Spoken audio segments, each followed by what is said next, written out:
Right, well, if you're job hunting in 2026, some careers may actually be easier to land than others. A new guide from recruitment experts highlights where the demand is in South Africa's job market, from healthcare and technology, even to finance. Certain skills are certainly in high demand. Entry-level positions, however, remain highly competitive. Paul Byrne, Head of Insights and Customer Success at PNet, joins us now to get a hold of South Africa's most in-demand jobs in 2026. Paul, good morning to you. Happy New Year and all those nice things still. It's past the 16th, I can still say it though. What are these jobs? What are the most in-demand jobs we've got in the country? Let me start by saying we've actually ended last year on a really positive note with 3 successive months of some good, strong job growth through South Africa. And that's across September, October, and November last year, showing 7%, 3%, and 6% increases in the amount of jobs when we're looking at a year-on-year comparison. So we're starting this year on a really positive note, and I'm hoping that that is sustainable. But to come back to your specific question about which of those jobs are most in demand, we've had a good look at all of the data over the last 12 months to try and predict what 2026 looks like. And there, again, is some positive news talking about the fact that across 12 different sectors, we can see that there is this availability of jobs. And on one side, it's starting with very generalist type jobs that transect a number of different industries. And the top ones, the top job availability there is to your business and management type roles, your sales roles, finance, IT, admin office and support, and marketing. And then when we look at the jobs that are very more that much more specific to a particular industry, we're looking at jobs across medical and health, building and construction, maintenance and repair, architecture and engineering, warehousing and logistics, and manufacturing and assembly. So again, that creates a really good cross section in terms of what it is that we can see is happening. Yeah, and I guess that begs the question though, and somebody might ask, what is this based on? How do we know for sure that these are the jobs that people are looking out for this year? And how is it determined? Well, we operate a number of different platforms here in South Africa. The biggest one that we look at our data from is PNet.co.za. It is an employment website, and basically we have job advertisers that are placing jobs on a monthly basis, and we've got job seekers that are looking for those jobs on a monthly basis. And we act as the marketplace that puts the two together. And we're advertising in the region of about 250,000 jobs per year from our customers, and we've got in the region of just over 7 million job seekers. Sure. So it's analyzing this data that really helps us understand what the trends in the market are, and that's where we actually collect this information from. And again, it's quite interesting, and when we look at that data, to take a different angle on it and understand out of those jobs which are in demand, which ones have the highest competition, and what jobs have lower competition, because that actually makes quite a big difference in terms of what's happening again in the success rate of actually finding jobs in those spaces. And typically when we look at the data, what's happened is that there's generalist roles that go across different industries. Again, going back to business and management, sales, finance, and IT. Specifically, a lot of those jobs are in high demand, but there's high competition for them as well. But when we get into some of the other jobs like engineering and some finance and certain IT jobs and medical and health, we find that they're in high demand, but there's a lot less competition there. And some of those IT roles, for example, business analyst, data analyzing, IT project management, software and development, systems analysis, these are jobs of the future. Some of your engineering jobs, your civil and structural engineering jobs, your consulting engineers, your quantity surveyors are jobs of the future. So we see this sort of long tail sort of trend and expectation that these jobs will continue to drive this high demand in the local economy. Yeah, I mean, that data also suggests then that even the roles with what some would consider lower educational requirements are still becoming harder to secure, just purely because of the intense competition for them. Very much so, very much so. And some of those jobs that you would be talking about would be your call center operators, sales roles, cashiers, junior property agents, even some jobs within warehousing and logistics are becoming difficult to secure based on exactly what you say, a lot of competition for those. Very important that we understand this this particular data. Paul, how do we leverage this though? That space that really exists between what is required, what we have as a country, and try and leverage the two to try and find a midway point, do you think? From all the insights you've seen, all the data you've been able to process, what do you think could be some of the ways? And I know this could be purely subjective. Absolutely, I think it is subjective at this stage, Arbile, but I think probably the most important thing is that we've got to look at what these jobs of the future are looking like. And I think going through these jobs that are listed that are in high demand where there's a low supply, and again, I go back to the list of the civil engineers, the consulting engineers, and within IT, your business analysts and software developers. And I think what we've got to really make sure that we're doing there is getting people to understand the importance of building their skill sets. So whatever industry they're going into, building skills is becoming one of the most important factors of any one of us that are in a career at the moment. Is how we're going to progress. It's where the world is moving to in terms of understanding what is actually going to be needed into the future. So skills development and making sure that I'm in a habit of continued education becomes critically important in terms of getting ahead in one's career. Yeah. So really, going back into that is just making sure that you're staying ahead of the trends and understanding where these different careers might be taking us. If I'm correct, Paul, even some of the data has middle management and supervisory roles as being in both high demand and in high competition. I mean, do you think that creates kind of bottlenecks when it comes to career progression, you think? High competition always will, because there are going to be that many more job seekers applying for the same role. And again, I go back to the point of them saying that those people that really are serious about their careers need to put that extra effort into just continuing to build those skills, because that's what's going to differentiate them from anyone else that's looking for jobs at the time. So I cannot stress that point importantly enough. But yes, there's a lot of competition out in those more generalist roles. Yeah. Putting yourself out there in front is going to be really important. I thought jobs in artificial intelligence would be far greater at this stage. Coding, if that still persists as well. You'd think that those, or is that being seen within the tasks? Are you finding that employers, for example, are looking for people who have that sort of capability of understanding within these specific roles? Yeah, very much so. I think we haven't tabled it specifically as a job category, but if I build it into some of the data that we've seen, the business try get that all again. The data analysis is the word I'm looking for.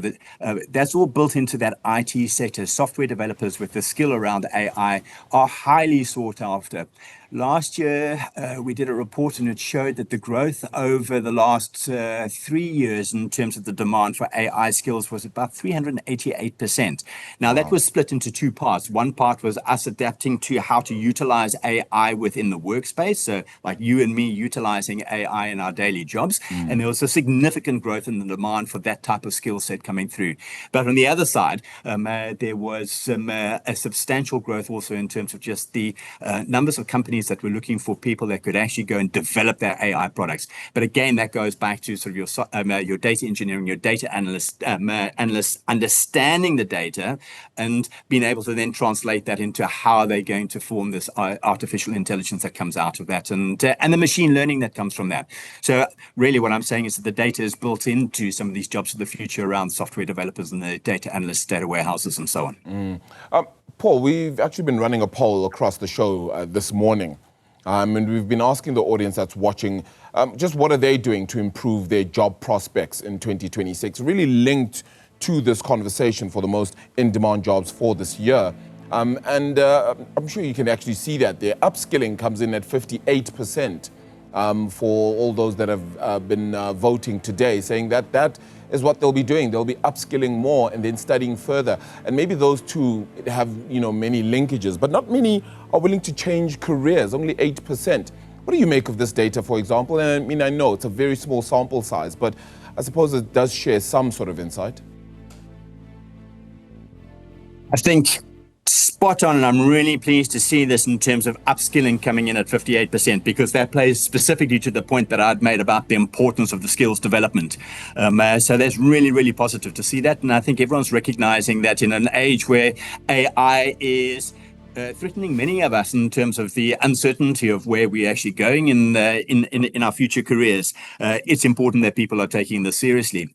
In terms of changing careers, that 8% is lower than I would have expected, because generally speaking, people are wanting to move on and move up in their careers. So this is the time of the year where a lot of people will be seriously considering what it is that they want to do for 2026 as a New Year's resolution, specifically around their career growth. And we see that the hiring season, as we call it, really kicks off in earnest, probably from, I'm thinking from next week, really. So it's mid-Jan, after the schools go back. And over the next 2 to 3 months, we'll see that there's going to be an incredible amount of hiring happening through South Africa as companies really just try to make sure that they've got the right talent to deliver the right projects for the balance of this financial year. Yeah. Paul, let's just get to some of the comments as well, because some of our audience were able to share some comments on social media when it comes to what it is they're doing to upskill themselves. So let's try and read some of these here. Jake saying that start voting out parties that have done nothing to grow the economy in the LGEs later in the year. So I guess that's definitely one. I won't pose that one to you. It seems a little bit more political. Khabonewa says, good morning team. I'm doing side hustle stacking. Times are rough. Instead of relying on one employer, I'm developing multiple income streams such as private practice, consulting, and online teaching to increase financial stability and resilience. I don't know if you have any thoughts on that then, Paul, because one would say, are the people who are then looking for jobs on the other side, not just employers, are they looking for a second job or a second vocational work, as it were?